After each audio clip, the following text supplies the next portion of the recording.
देखो, जरा देखो इसे, दिन चढ़ गया है पर ये अभी तक घोड़े बेचकर सो रहा है। ओए विपिन उठ जा। अबे उठता है कि डालू तेरे ऊपर पानी की बाल्टी? सोने दो ना पापा। हाँ हाँ क्यों नहीं, कुछ करना धरना तो है नहीं, बस खाओ पियो और सो जाओ, यही तो है तेरी जिंदगी। मेहनत करने से तो दूर दूर तक नाता नहीं है। चलो उठ जल्दी से, 5 मिनट के अंदर बाहर होना चाहिए। तू मेरे साथ मछली पकड़ने चलेगा आज। विपिन ने एक बार फिर से चादर तान ली। विपिन गुजरात के पोरबंदर में एक छोटे से गांव में रहता था। उसका गांव समंदर के ठीक किनारे बसा हुआ था। गांव के ज्यादातर लोग मछली पकड़ने का काम ही करते थे। विपिन के पिता जेठाराम भी मछली पकड़कर शहर में बेचते थे और इसी काम से उनके परिवार का गुजारा चल रहा था। जेठाराम जितने मेहनती थे, उनका बेटा विपिन उतना ही बड़ा आलसी था। माँ, अरे अरे राम रे, अरे माँ बचा लो, देखो ना, पापा मारे।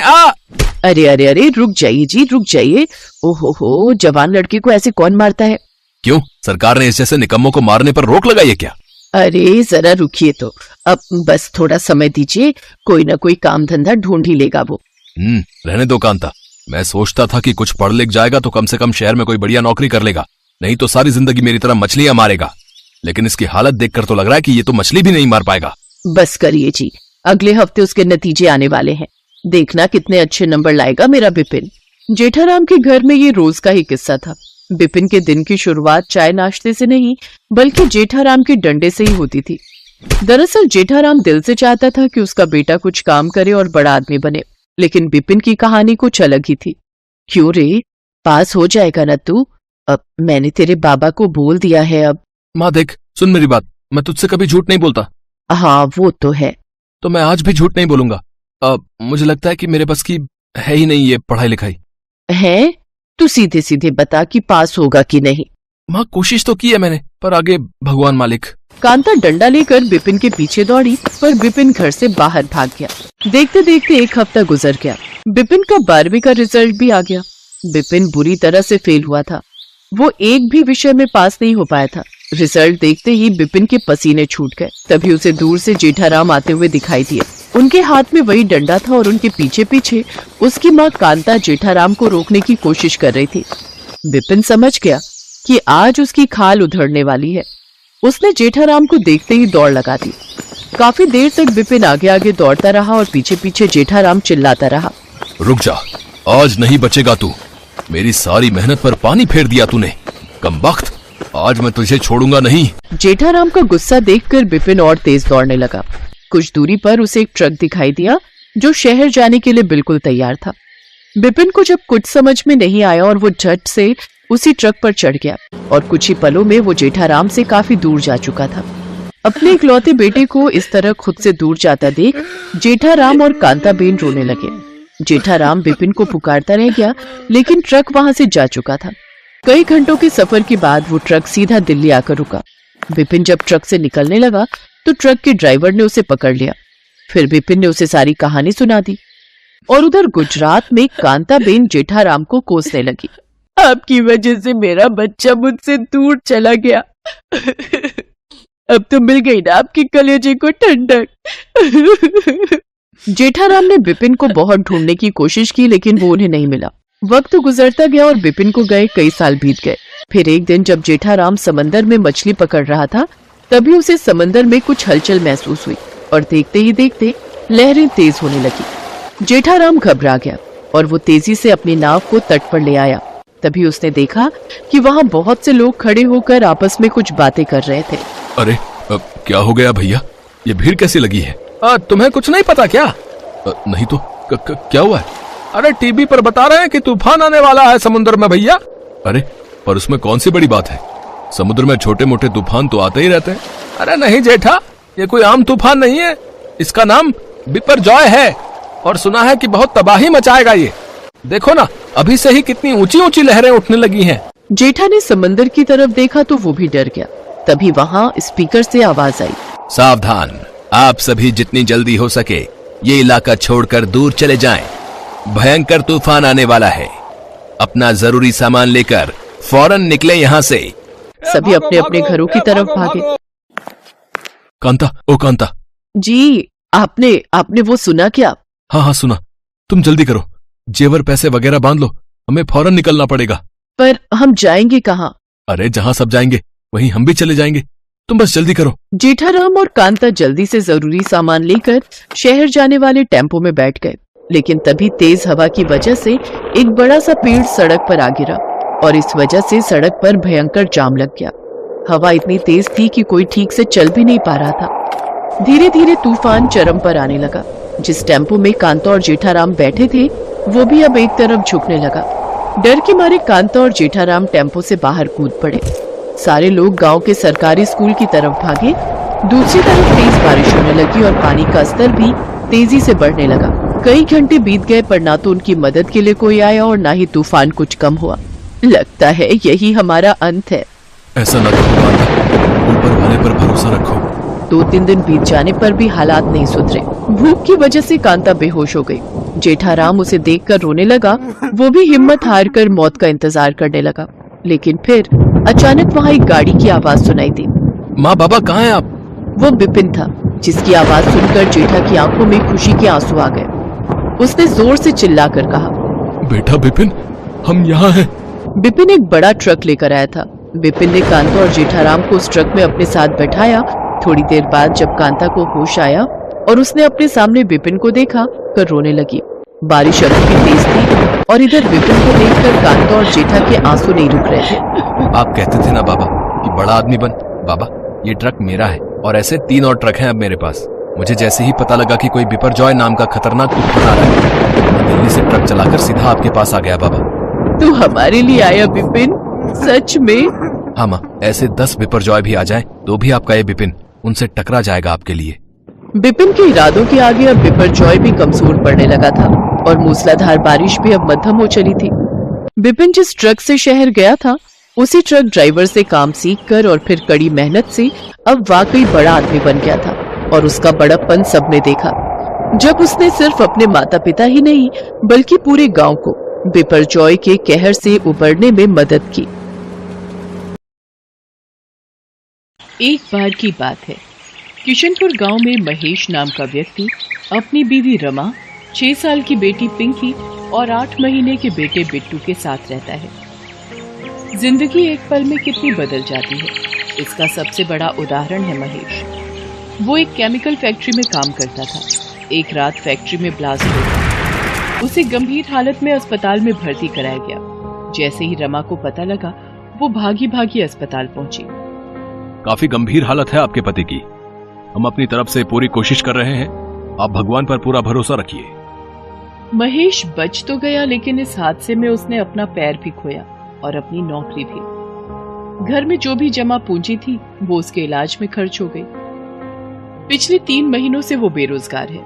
इन 3 महीनों में उसने नई नौकरी ढूंढने की बहुत कोशिश की, लेकिन एक अपाहिज को कोई भी नौकरी नहीं देना चाहता था। अब तो बारिश का मौसम भी शुरू हो गया था। इस मौसम में उसे एक जगह से दूसरी जगह जाने में बहुत दिक्कत होती, क्योंकि सड़कें पूरी तरह पानी से भर जाती।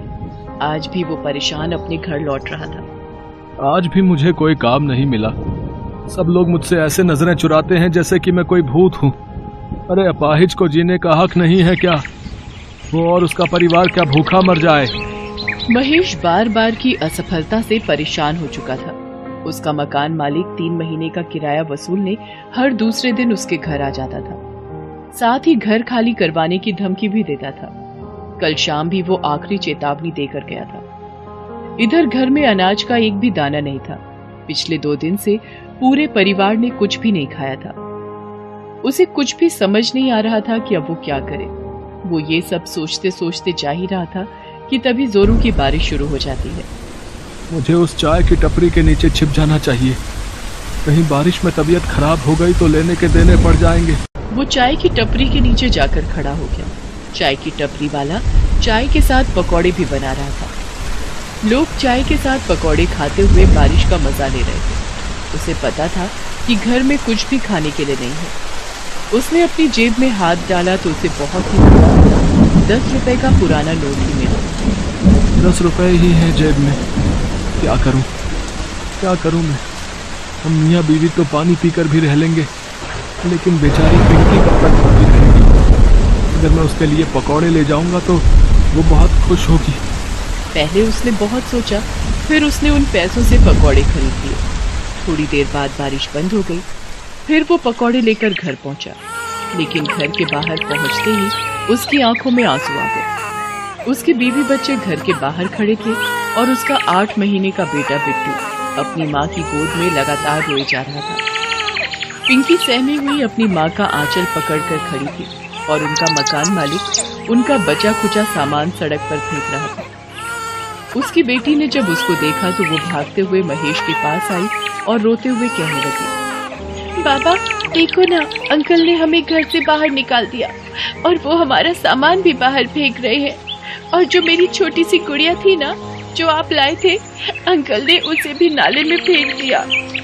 महेश ने अपनी बच्ची को चुप करवाया और जाकर मकान मालिक के पैरों में गिर पड़ा। ये आप क्या कर रहे हैं मालिक? इस तरह हमें बेघर मत करिए। चुप कर, पहले 3 महीने का किराया हाथ में रख, फिर बात कर। मैं जल्दी ही आपके सारे पैसे चुका दूंगा। चुप कर, पिछले 3 महीने से तुम्हारी ये बात सुन सुनकर मेरे कान पक गए हैं। तभी मकान मालिक की नजर महेश के हाथ में कागज में लिपटे पकौड़ों पर गई। उसे देखकर उसका पारा चढ़ गया। अरे रे रे, कितना झूठ बोलते हो तुम लोग। मेरा किराया देने के लिए तुम्हारे पास पैसे नहीं है और पकोड़ा पार्टी करने के लिए पैसे हैं। चलो निकलो यहाँ से, मक्कार कहीं के। ये कहकर उसने उन पकौड़ों को उसके हाथ से छीनकर फेंक दिया। फिर वो अपने घर में ताला लगाकर निकल गया। महेश और उसकी पत्नी गिड़गिड़ाते रहे, लेकिन वो तो निर्दयी बना रहा। अब हम कहाँ जाएंगे जी? पता नहीं रमा, लेकिन कहीं तो जाना होगा ना। छोटा मोटा सामान अपने सिर पर उठा वो सड़क पर निकल गए और तभी एक बार फिर से जोरों की बारिश शुरू हो गई। वो बारिश से बचकर कहीं छिपना चाहते थे, लेकिन कहीं दूर दूर तक कोई जगह नहीं। रमा अपने छोटे से बेटे को अपने सीने से लगाए चली जा रही थी। तभी बारिश के साथ साथ ओले भी गिरने लगे। हे भगवान, गरीबों को तकलीफ देने में आपको बहुत मजा आता है ना। बारिश तो हो ही रही थी, अब ओले भी पड़ने लगे। लेकिन तभी महेश की नजर सड़क पर पड़ी सीमेंट की पाइप पर गई। उसने सबको पाइप में छिपने के लिए कहा, लेकिन पाइप तक पहुंचने से पहले दुर्भाग्य से ओले का एक बड़ा सा टुकड़ा पिंकी के सिर पर गिर गया। उसके सिर से खून बहने लगा और वो बेचारी जोर जोर से रोने लगी। रमा ने झट से अपनी गोद से बिट्टू को उतारकर महेश के हाथ में दिया और अपनी साड़ी का पल्लू फाड़कर पिंकी के सिर पर बांध दिया। माँ, सिर में बहुत दुख रहा है। रो मत मेरी बच्ची, ठीक हो जाएगा। वो सभी पाइप के अंदर बैठ गए और बारिश के रुकने का इंतजार करने लगे, लेकिन बारिश रुकने का नाम ही नहीं ले रही थी। तभी उन्होंने देखा कि उनके सीमेंट वाली पाइप से कुछ दूरी पर एक बड़ी सी गाड़ी आकर रुकी। उसमें से 2 कपल बाहर निकले और बारिश में भीगने लगे। बारिश में भीगने का अपना अलग ही मजा है ना काजल। सच में अखिल, बारिश में भीगना और उसके बाद गर्मा गर्म पकौड़े खाना जन्नत सा मजा देता है। काश ये बारिश पूरी रात होती रहे तो मजा आ जाए।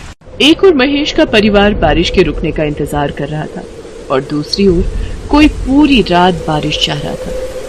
कितनी असमानता है ना भगवान की बनाई इस दुनिया में। महेश और उसकी बीवी यही सोच रहे थे, साथ ही बारिश के रुकने का इंतजार भी कर रहे थे। लेकिन बारिश नहीं रुकी और वो और भी तेज होती गई। सड़कों पर पानी भरने लगा और लगातार 2 दिन से हो रही बारिश के कारण बाढ़ वाली स्थिति पैदा होने लगी। उन लोगों की सीमेंट वाली पाइप में भी पानी आ गया। पानी उनके सीने तक पहुंच चुका था। रमा, हमें बच्चों को लेकर कहीं ऊंचे स्थान पर जाना होगा, नहीं तो हम सब डूब जाएंगे। तभी महेश ने पिंकी को अपने कंधों पर बिठाया और किसी सुरक्षित जगह की तलाश में आगे की ओर जाने लगा।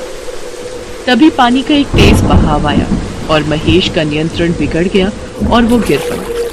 पिंकी भी गिर पड़ी और वो पानी के तेज बहाव की चपेट में आ गई और पानी में डूबने लगी। पापा, पापा बचाओ मुझे, मैं डूब रही हूँ पापा, पापा। एक तो 2 दिन से भूखा परिवार, ऊपर से बारिश का कहर। महेश चाहकर भी अपनी बच्ची को नहीं बचा सका और पिंकी पल में ही उनकी आंखों से ओझल हो गई। पिंकी, पिंकी कहाँ हो तुम? पिंकी, आए मेरी बच्ची। लेकिन पिंकी ने कोई जवाब नहीं दिया। आज महेश खुद को बहुत ही असहाय महसूस कर रहा था और एक असहाय पिता की तरह ऊपर आसमान की तरफ देखकर कहने लगा, भगवान, तुम्हें जरा भी दया नहीं आती क्या हम गरीबों पर? पूरे पत्थर हो गए हो क्या? पहले तो मुझे अपाहिज कर दिया और फिर दाने दाने को मोहताज कर दिया, फिर सिर से छत भी छीन ली और अब मेरी बच्ची को भी ले गया। कान खोल कर सुन ले, तू मेरे लिए भगवान नहीं, पत्थर है पत्थर। वे उस बाढ़ से किसी तरह बचने की कोशिश कर रहे थे, लेकिन उनके पैर जवाब दे चुके थे। भूखा शरीर अपनी ताकत खो चुका था। उनके पैर लड़खड़ा रहे थे और वो भी इस बाढ़ की चपेट में आकर डूबने लगे। हालांकि तब भी उन्होंने हाथ पैर मारे, लेकिन भूख ने उन्हें कमजोर बना दिया। दोनों एक दूसरे को पुकार तो रहे थे, लेकिन पानी के बहाव में वे पुकार अनसुनी हो रही थी। रमा, रमा, बिट्टू। लेकिन शायद मौत अभी उनके हाथ की रेखाओं में नहीं दिखी थी। तभी तो वो पानी में गिरकर बेहोश हो गए थे और बहे जा रहे थे। तभी बाढ़ राहत कार्य वालों की नजर उन पर पड़ी और वे उन्हें अपनी नाव में बचाकर राहत शिविर ले आए। इस बारिश में हम तीनों तो बच गए रमा, लेकिन इसने हमसे हमारी पिंकी को छीन लिया, हमसे छीन लिया रमा। वे दोनों एक दूसरे को पकड़कर रो रहे थे कि तभी एक नन्ही सी बच्ची, जिसके हाथों में बिस्किट और ब्रेड का पैकेट था, वो पैकेट उसको राहत शिविर वालों ने दिया था, उनके पास आई और पीछे से आकर बोलने लगी, बाबा, बाबा, क्यों रो रहे हैं आप लोगों को भी भूख लगी है ना? ये लीजिए ब्रेड खाइए, अंकल ने मुझे दी थी, मैं आप लोगों का ही इंतजार कर रही थी। वो आवाज पिंकी की थी। पिंकी को देखकर महेश और रमा फूट फूट कर रोने लगे। पिंकी को भी राहत कार्य वाले बचाकर शिविर में ले आए थे। अपनी बच्ची को जिंदा देखकर वो लोग ऊपर वाले को देखकर उसका शुक्रिया अदा करने लगे। पूरे 1 महीना वो लोग राहत शिविर में रहे। उसके बाद सरकार ने उन्हें कुछ पैसे मुआवजे के तौर पर दिए, जिससे वो नई जिंदगी की शुरुआत कर सके। आज महेश एक चाय पकौड़े की दुकान चलाता है। उसकी जिंदगी अब पहले से बेहतर हो गई है। बारिश ने परीक्षा तो ली उसकी, लेकिन उसी बारिश ने उसे फिर से अपने पैरों पर खड़े होने का मौका भी दे दिया। Thanks for watching.